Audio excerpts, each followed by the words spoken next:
Gramy? Gra i buczy.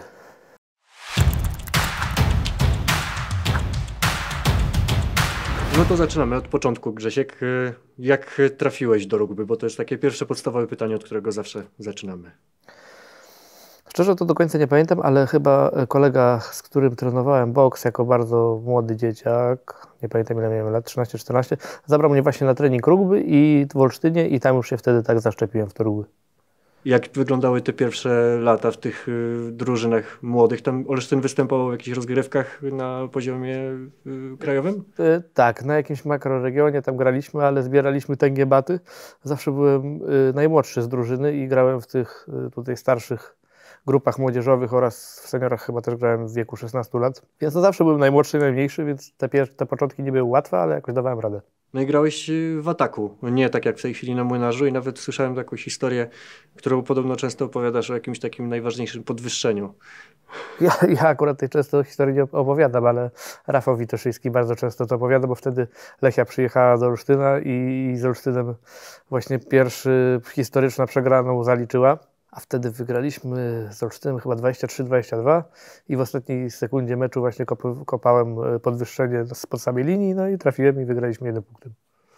No, grałeś wtedy w ataku i przechodząc do Lechii też jeszcze cały czas byłeś zawodnikiem ataku. Jak w ogóle wyglądał ten transfer? Jak to się stało, że znalazłeś się w Lechii Gdańsk?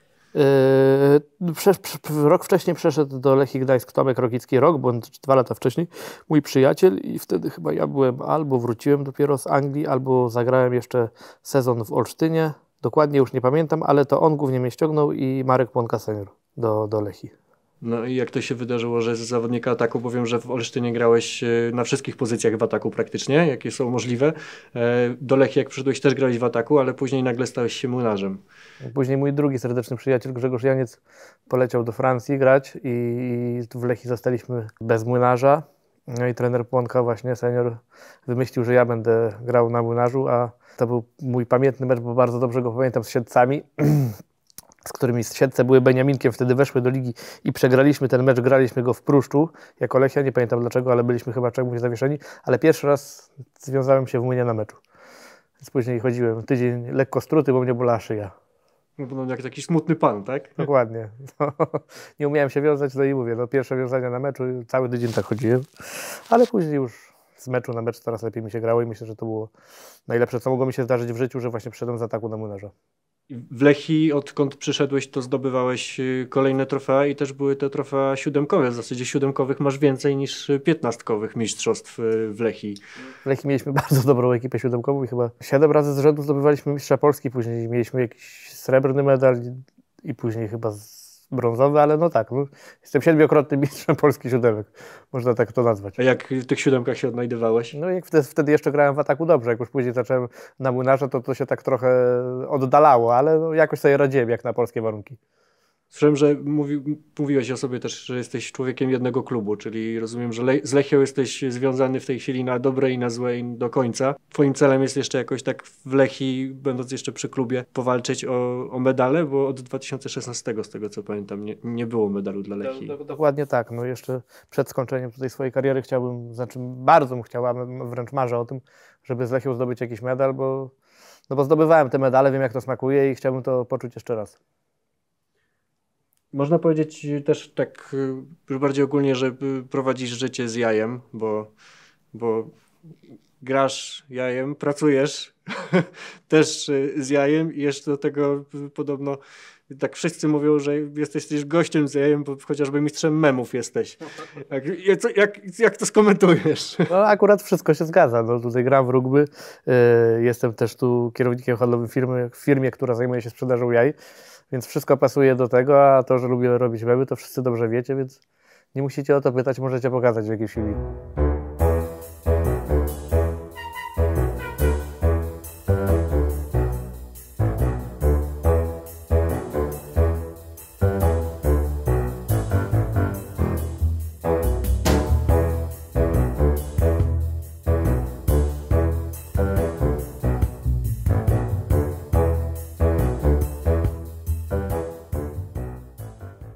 Już kilka lat w tej kadrze grasz, czy atmosfera w kadrze zawsze była dobra i czy teraz jest dobra i patrząc na memy i na to, jak wyglądają wasze rozmowy na grupie chociażby kadrowej, to chyba jest dobra.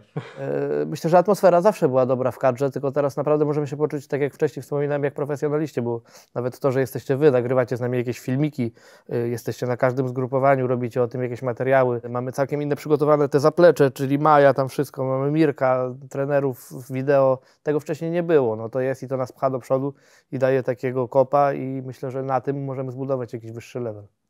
No ale też pomijając też tą organizacyjną sportową, to też atmosfera chyba jest między wami dobra, bo wiem, że też wsparcie takie międzyklubowe między wami istnieje, bo chociażby słyszałem od Piotrka Zeszutka, że jesteś jego najlepszym klientem. I teraz znowu napominasz do tego, jaki on ma sklep z alkoholami. No tak, pomagam mu po prostu, żeby to nie było tak, że wszystkie te alkohole są dla mnie, ale tak, no jak najbardziej się znamy się już kupę lat, mieszkamy obok siebie w miastach, jesteśmy bardzo dobrymi kolegami, tutaj z większością zawodników nie ma żadnych tutaj takich jakichś klubowych zawiści, tak samo tutaj Szatan z Arki wrócił, tak samo to jest mój serdeczny przyjaciel. Wszystko jest na porządku dziennym, bardzo się lubimy i na tym też możemy budować dobry kolektyw. No i jakie znaczenie w kontekście tego, co powiedziałeś, tego budowania drużyny, jak ważne było dla ciebie to, kiedy zostałeś kapitanem na mecz z Litwą? No, było to na pewno jakieś wyróżnienie, ale ja tego nie odczuwam tak, że nie wiem, że zostałem kapitanem, to że jestem jakiś lepszy od chłopaków czy coś takiego. Super, że oni mi zaufali, ja ufam tak samo każdemu z nich i tyle. No. Piotrek akurat miał wtedy kontuzję, wypadło na mnie. Bardzo się cieszę, że wygraliśmy. Akurat trafiło się tak, że ten mecz o wszystko, o ten awans i ja byłem wtedy kapitanem. No super, na taki mój koniec kariery, no to bardzo fajna taka wisienka na torcie, tak. I też właśnie taka nagroda chyba za całą pracę, którą włożyłeś nie tylko w klubie, ale w kadrze, prawda? Dokładnie tak, no tak fajnie się to złożyło, to bardzo źle, że na czyimś nieszczęściu, tak, ale myślę, że no mówię, i Piotrek jest kapitanem, pod jego wodzą mi się gra bardzo dobrze i nie zamierzamy tego zmieniać. Wspomniałeś o tym urazie Piotrka, tam też kiedyś słyszałem w którymś wywiadzie, że wasza dwójka, jakby zliczyć wszystkie wasze urazy, to by się zebrała całkiem niezła liczba i praktycznie wszystkie stawy, wszystkie kości, wszystko co możliwe, jak z tymi urazami było, bo to rugby chyba bolesnym doświadczeniem też jest. Myślę, że nasza dwójka to z 10 lat rehabilitacji razem łącznie odbyła, więc no jesteśmy takimi zawodnikami szklanymi. No nie, no mamy dużo, no sporo kontuzji, no zdarza się to nam, no niestety nie jesteśmy w stanie nad tym zapanować. Tak jest i tyle. Ja zerwałem Achillesa chyba po, nie wiem, 6 czy iluś miesiącach Piotrek zerwał. To była najgorsza kontuzja, jaka nam mi się przydarzyła i nikomu tego nie życzę, bo strasznie ciężko było do tego wyjść z tego, to zrehabilitować tak na 100%, więc tak jest, jak powiedziałeś. Odnośnie tego zerwanego Achillesa, to słyszałem, że tam też przy okazji tego, w momencie, kiedy to się wydarzyło, to myślałeś, że cię długi kopnął, tak? No, to też akurat śmieszna historia, bo wtedy wiązaliśmy młyn na opornicy i tam to już było któreś pchnięcie. I ja normalnie poczułem tak, jakby mi ktoś właśnie kopnął w łydkę, a wszyscy chłopaki się rozwiązali, bo straszny był huk tego, jak ten Achilles strzelił. I oni się tak rozeszli na bok, tak z przerażenia się odwracam i mówię, Długi nie kop mnie w łydkę. A Długi mówi, Grzegsiu, ja cię nawet nie dotknąłem. I ja chciałem zrobić wtedy kroki i się przewróciłem. Nie? I ja patrzę na nogę, a tu łydka pod kolanem. Nie? No i tyle. No i pomimo tych wszystkich kontuzji za każdym razem jakoś się składałeś, wracałeś do gry, składałeś się, można powiedzieć, jak Lego. I to Lego chyba też gdzieś tam jest u ciebie mocno obecne, prawda? Dokładnie, jestem wielkim fanem Lego, lubię składać Lego, dużo Lego kupuję dla syna, żeby później składał, ale no, po każdej kontuzji starałem się podnieść, każda kontuzja motywowała mnie do dalszej pracy i no taki jest sport, no jeżeli się poddajemy, no to nie ma sensu dalej trenować, no ja myślę, że każda kontuzja mnie tylko pcha do przodu, tylko mam nadzieję, że już takich ciężkich nie będę miał, bo za wiele czasu gry mi nie zostało. A odnośnie tego Lego to też jest, jeszcze to jest też jakiś taki rodzaj odskoczni, odcięcia głowy, jak siedzisz, składasz, czy to bardziej jest po prostu taka czysta przyjemność? Bardziej to taki powrót do dzieciństwa, bo pamiętam właśnie, że jak byłem dzieckiem, to bawiłem się Lego i wtedy były takie zestawy, że w ogóle nie były osiągalne na tamte czasy i tamte zarobki. A teraz mogę sobie na nie pozwolić nawet. Więc no nie, naprawdę Lego jest bardzo ciekawe, rozwija umysł. Tutaj mnóstwo teraz zestawów wyszło Lego takich plus 18 lat, czyli dla dorosłych, więc dużo moich znajomych właśnie już w moim wieku, bądź starszych nawet kolekcjonuje Lego, a ja kolekcjonuję głównie je dla małego synka. No właśnie, wspomniałeś już przed chwilą też o synu. I to jest też tak, że ten rok był bardzo dla was intensywny, a ten, który się zbliża, będzie jeszcze bardziej intensywny. I powiedz, jak w kontekście właśnie rodziny i życia zawodowego, jak dużym jest wyzwaniem gra w kadrze, bo to też jest dość taki ważny element. No, bardzo duży. Ja tutaj mam mam bardzo wspaniałą panią dyrektor i bardzo dobrego szefa. Pracuję w firmie, mogę powiedzieć, jakiej? Czachorowski i tutaj oni mogę poukładać sobie pracę, że mogę na większości tych kadr być. Może nie na wszystkich, ale no, próbujemy tak to zorganizować moją pracę, żebym na większości mógł się stawić.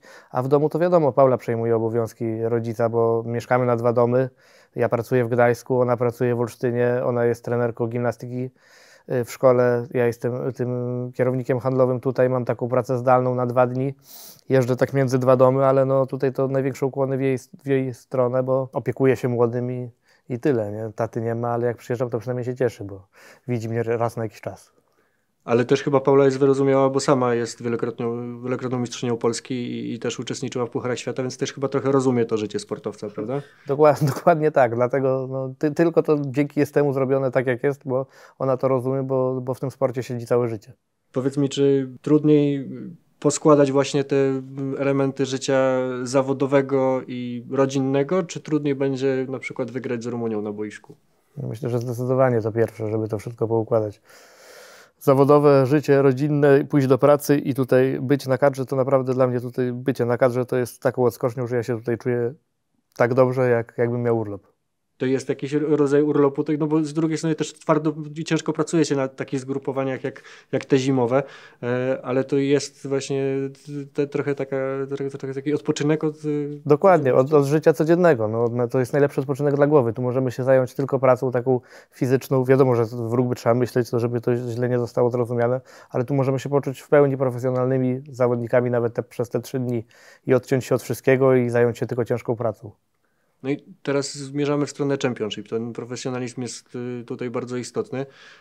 Powiedz, jak obserwujesz drogę kadry od Chrisa Hita, kadry, odkąd on ją przejął w lipcu 2021, jak się zmieniała ta kadra? Jakie są najważniejsze elementy, które zmieniły się na tej drodze, które pozwoliły wam awansować do Championship? No myślę, że bardzo dużo się zmieniło i myślę, że z każdym miesiącem czy z każdym test meczem robimy małe kroki do przodu. Chris tutaj, tak jak bardzo nas motywuje, Chris, Morgan, Mirek, pchają nas do przodu, że chcą z nas zrobić najlepszą wersję samego siebie.